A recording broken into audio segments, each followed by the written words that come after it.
Saturday night game. Hard for me to say off the tongue. We got the Raiders and Steelers. Raiders just had the most insane finish to any game in NFL history. Steelers, they get to see Kenny Pickett with the return. We'll see how he plays post concussion. If I'm the Raiders, I still think there's a fighter's chance that I make the playoffs. I think the Steelers kind of know deep down you don't have the pieces on offense, especially at the quarterback position, to make that move. Plus, it's a rebuilding year post Big Ben. The Raiders, on the other hand, they're 6-8. I think they really just want to end this season with pride. Darren Waller returned; he had a touchdown.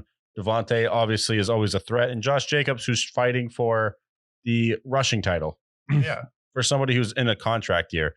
For the Raiders going into Pittsburgh, I think this is a game for the Raiders that they should win. They are 3-point underdogs, but I think the Raiders will ultimately pull off the win here.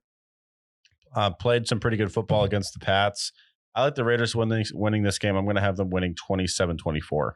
Yeah, and it's not a done deal that you're out of the playoffs. I mean, Miami could slide out and miss the playoffs. They have a really tough schedule going forward. They're playing a lot of divisional opponents. So if a team like Miami falls off, the Chargers, you never know.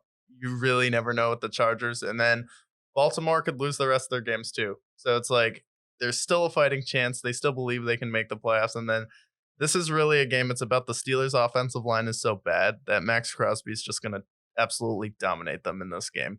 Then you go to you're in Vegas versus New England, basically a home game for New England with all the Patriots fan that traveled there. So I feel like Devontae Adams is going to be able to dominate this game, and then Josh Jacobs is going to have a great game as well. So typical Raiders game where I feel like it's going to be a one possession game. They're going to struggle, but pull it out in the end. I'm going to go Raiders 24-17.